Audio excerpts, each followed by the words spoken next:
Welcome on in, guys. Tobin here with you, and thanks for checking out the channel. Miami Heat, they'll be back on the hardwood Friday. They're taking on the Boston Celtics. Got a back-to-back this weekend against the Memphis Grizzlies. If you guys could, subscribe here. Subscribe to the Tobin and Leroy Show. That is available on the 560 WQAM YouTube page. You guys can watch us live every single day, 10 a.m. to 2 p.m. Recording here on a Thursday night. A little before midnight, as I'm watching Warriors and Kings right now. I got that on in the background. Steph Curry hits his 4,003. I guess Steph got a chance to like Jimmy Butler on the Warriors a lot more than on the Miami Heat. Kind of lends credence to my video that I talked about the Jimmy Butler article in ESPN in another video. But this one, I want to talk about the current team because I was reading Anthony Chang in the Miami Herald today, had an interview or had some quotes from Kel'el Ware. I believe he spoke after yesterday's game. But Kel'el has had a couple of stinkers. He's had a couple of stinkers that he's thrown up there these last couple of games. I think everybody knows on this team, my two favorite things were Kel'el Ware and Nikola Jovic this year. Nico's obviously hurt. I'm downtrodden about that. And then you got Kel'el, who is, going through the ups and downs of an NBA season right now. He's going through, I don't know if you want to call this a rookie wall, but it is probably the most basketball that he's played. And the last couple of games against Zubac and Mark Williams, he's not played very well. He's not played very well. I would say arguably, his probably some of his worst basketball games. He had a really and I do wonder before we get to the quotes, we do have to remember that Kel'el is playing off the tail end of a knee sprain that he suffered against the New York Knicks. Remember, at the end of the third quarter, he was playing incredible against the New York Knicks last Sunday. I guess that would have been 2 Sundays ago. It was on the 2nd. Incredible game. I was broadcasting that game. I was doing the pregame for the radio network. And he was playing out of his freaking mind. He was playing so good for the Heat in that game.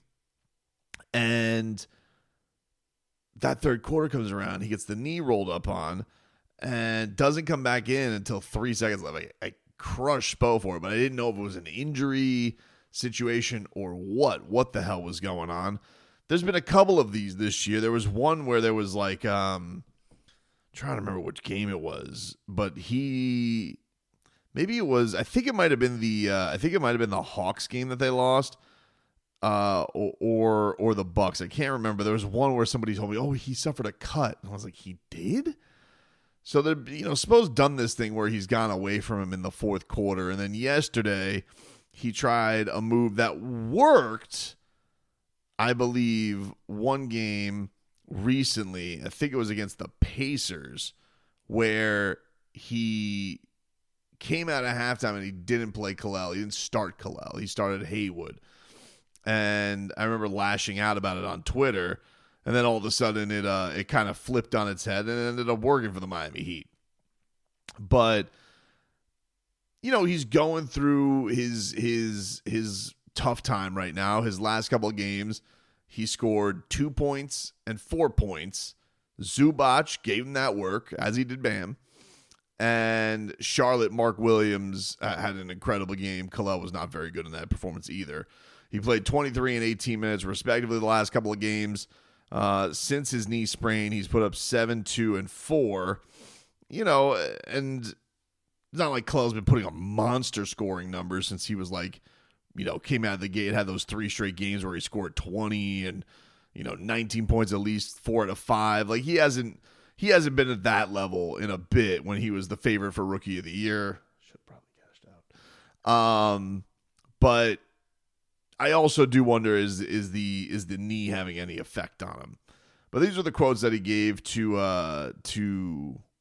the media and from Anthony Chang in the Miami Herald, where he discussed what he's going through and what he's learning And he said on the 2 performances against him, quote, "Those are guys who have been in the league for a minute. I'm still learning through it.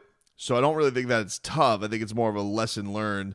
Look back on it and get better the next year." He said on the whole thing about getting playing time, Anthony writes, "Prior to the 2-game stretch, most of the conversation surrounding Ware was the lack of late playing time. He played just 4 seconds in the fourth quarter, and the Heat's March lost second to the Knicks, as we just talked about, before missing with a sprained knee, and then not playing in the fourth quarter of the first game back against the Bulls." He said, quote, "I don't know if it's a trust factor because I play the first 3 quarters. I don't know if it's a trust factor. I feel like it's just a lineup that he wants to go with in the fourth. I feel like that's really it. I don't think it's much of a trust factor. They haven't really said anything to me. That's why I don't think it's a trust thing." He says, "I'm rolling with the punches on his season. He isn't complaining about it." And he said, quote, "I feel like I'm progressing every game, just trying to get better. And of course, the season isn't going how we all hope, but I'm still treating every day like I want to get better and progress because I know my second year is going to come around quickly, and I want to be prepared for that." So we'll see what comes, with these next matchups come. Hopefully that his health is in the right place with all that stuff as well. I still think the guy, look, this has been a bad year, but it's been a weird year too, because clearly the Miami Heat are invested in Bam Adebayo, right? There's a lot of talk about going into this, who's untouchable, right? And who are the guys who can't be touched. And I think it's interesting. I see these lists, shout out like Heat Muse or Heat Culture or Heat Haters. Who are the untouchables, right? And I get it. Like these guys, much like we do here, let's just get some engagement going. Let's see what it is. I don't really understand that Davion Mitchell always ends up on these lists. That one I find interesting, and it's not any shade at Davion Mitchell. I just find it interesting. I'm like, you guys have been that enthralled. Davion Mitchell's been a nice start, although it's been interesting the last few games. It kind of feels like Spo is going away from him a little bit. I think Davion's been nice. I think he's had some good moments. Not very good at throwing lobs to Kel'el, if we're going to get back to the Kel'el Ware thing. Reminds me of the early days of Gogi throwing lobs to Hassan Whiteside. But I don't understand why he's ending up on these untouchable lists. I'm like, what?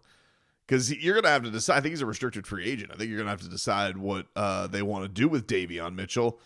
And he, interestingly enough, the last couple of games has seen his numbers, his playing time. He played 38 minutes.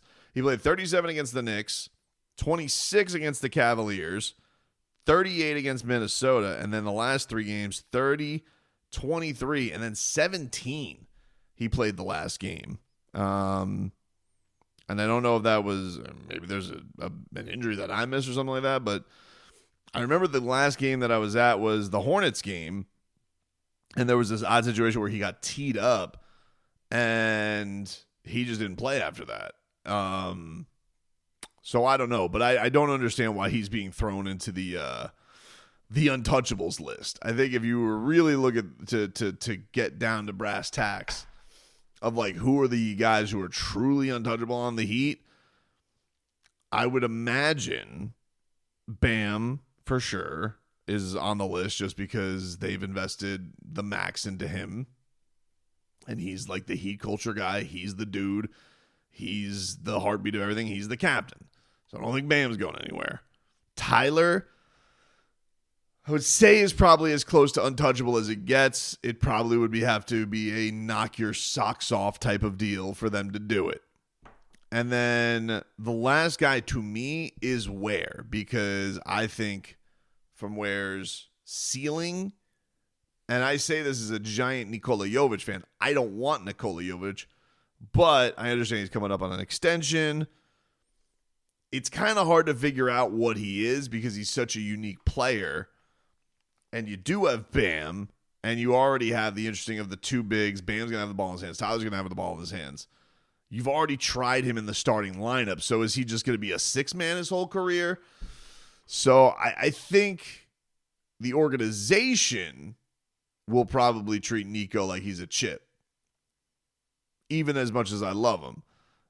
He's not the fit with Bam, or he's not the fit with Bam in the starting lineup like Kel'el is, and Kel'el's on a rookie deal. you don't have any decisions that you have to make. So I'd imagine, like, unless the Miami Heat are unless they're talking an Anthony Edwards deal or trying to think of, like, the dudes that, like, you would have to give everything to get. I don't think they're going to include him just because I think they want to pair him with Bam Adebayo. And I do think that you've seen enough good things in flashes where you're like, all right, this guy can make an impact. He can. And I thought we saw that in the Knicks game. I thought he was incredible in that game. So we'll have to figure that out. But I think we got to pump the brakes on the Davion Mitchell is untouchable thing. It's kind of like one of those things where, like, NBA Central puts out, like, hey, one has to go. And I was like, he's got to go out of this list. If you're going to have those three other guys, he's got to go off that list. And then there was this other interesting thing. Speaking of Heat social media platforms, I don't know what to make of this because I really like, if I see screenshots of something, I really, really try and like to go get them myself. Just to make sure. This was posted on Heat Reddit. And it was a post from Terry Rozier. And it's an old post. This is why it's a little odd. It's a post from October of 2024, right? And the person, it's Terry Rozier in a car, and it says, who knows? This is probably a lyric. I'm so lame. I don't know. Snipers on the roof still can't assassinate my character. I know I'm sorry. I apologize. Intangibles. But anyway, somebody posted on that, I'm guessing whenever they took this a week ago, and said, man, you got to get out of Miami. This team is literally cancer. You had no problem on the Celtics and Hornets. I'm tired of these casual weirdo Heat fans hating on Rozier. Terry logged 9 minutes, yet they still blame the guy. Get the fuck out of here. This team is trash, period. Rozier used to bust the Heat's ass every time. That's true. Every time that he was on the Hornets, dropped multiple 30-point games. These Heat fans are casuals and toxic, just like the coach and the team. Free Terry. Let him be on a good team where he's appreciated and utilized. And this is apparently liked by the author, which is Terry, like the author of the post. So this is what was put on social media. Now, as a side story on this, Terry Rozier deleted his Instagram, which I don't know if that's because of social media hate. I don't know if there's something he just wanted to get off the internet. I don't know. I don't know why people make these decisions. But typically when an athlete does something dramatic to their social media, there is a reason behind it. I would imagine for him, he's probably sick of getting the hate nonstop on social media. I don't want anybody to harass Terry Rozier. However, he has stunk this year. It can't be that surprising that has happened. So I take it with the caveat, I don't know if this was actually there because I can't look at his Instagram because it's gone. This was just something on Heat Reddit. But I will tell you, people get in their feelings weird on Instagram. We see it all the time.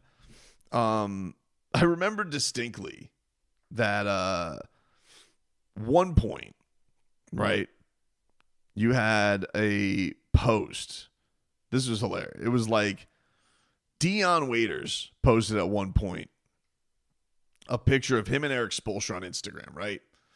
And Dion Waiters is coming off the year that he had where, you know, he's Philly cheese. He shows everybody that he can do it. And the Heat had this lovely year where they come out. And it says, when the love is real, the man who kept his word and who believed in me when they doubted and counted me out.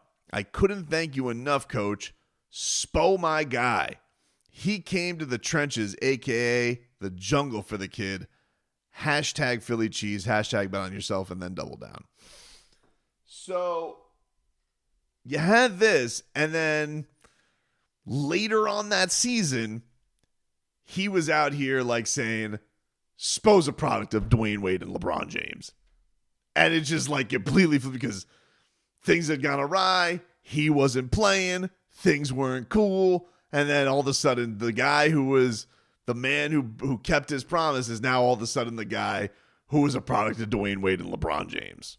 And I understand this is not like the year where you guys probably want to defend Spo's coaching, but I still think he's one of the greats. Been a rough year all around for everybody. So I'm just saying with the Terry Rozier thing, I don't think it's that big a deal. If he did do it, I think it's a kind of a bigger deal that he just deleted his Instagram, more so than he liked a tweet that was gassing him up a little bit. People get the thumbs. They, who knows? He could have been like, late at night scrolling. He goes, that's a nice thing to say. If it was a game where he only played 9 minutes, I've said this too. As hard a time as I've given Terry Rozier this year, you can't blame all this year on Terry Rozier because they've lost every which way and they've tried him out of the rotation. They've tried playing him very few minutes. He's had it's been a crazy season. And mind you, we're also still dealing with what the hell's going on with this whole investigation thing. But I don't know what to make of that. Other than he's had a shitty year for the Heat. And I don't know if it's certainly, here's the thing I would say. You can't say it was roll because the Heat tried starting you. TNT. So much so it probably annoyed Jimmy Butler. And then get to a point where they finally bench him, dealing with some injuries, and they bring him off the bench. They're still playing him minutes. And then, after all that's said and done, finally he was out of the rotation. It's not like they got to this decision slowly. So Terry, you can blame, if that is the case, if he is blamed, he can blame the coach, he can be salty, he can be his feelings. Has he taken too much of the blame? Probably. He's not the lone reason, but he has been bad. He's been objectively bad. And you got to take some ownership of that. It can't all just be, well, it was great. And Charlotte's like, yeah, dude, nobody gave a rat's ass about what you did in Charlotte. Who cares? And Boston, like, what was that, 9 years ago? How long ago was Boston? A long time ago. And I say this as somebody who, like, I wanted Terry Rozier to work out.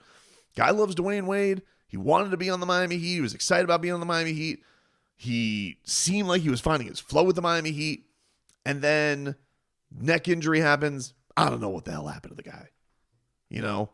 Doesn't look like the same basketball player. Makes insane decisions on the court sometimes. And it's been disappointing. It's been disappointing to see. Obviously been a stressful year between the bad play, whatever the hell this investigation is, can't be fun to be around. He had the thing with the OnlyFans model that went on social media that went viral. Been a strange year. There hasn't been a whole lot of just, hey, Terry Rozier is playing great basketball tonight. I think from the standpoint, I could understand if it was just all of that, maybe just decompress and disengage from social media. But I don't find the post. I understand why people would be pissed off at it because people are like, are you kidding me? You're really not taking any accountability for this? But slip on a like, just because you're like, thanks, man. Someone's looking out for me. So in everybody hating on my guts, someone is liking that. But I honestly, I don't know. I think it's kind of a crazy thing for somebody to make up. So I believe that it's real. I guess I'll say that. I believe that it's a real thing just because it's such a random, it's some good boots on the gram. It would be a crazy thing to just go make up out of nowhere. Why would somebody make something like that up? But I also don't think it's the biggest deal in the world either. I think, all right, he's miserable. He's had a bad year. Doesn't want to take all the blame. or is sick of taking all the blame, so that's why he did it. Does it change the fact that he's had an awful year? No, he's been awful. But, the damage is done on that. I mean, the Heat blew it on that trade. They did. He hasn't been worth a first-round pick at all. And he was supposed to be their last piece to add next to Jimmy. Jimmy didn't even play in the playoffs last year. He didn't play in the playoffs last year. Now Jimmy Butler's a Golden State Warrior. Terry Rozier is here. He's bad and he's miserable. So, you give me a second worst trade.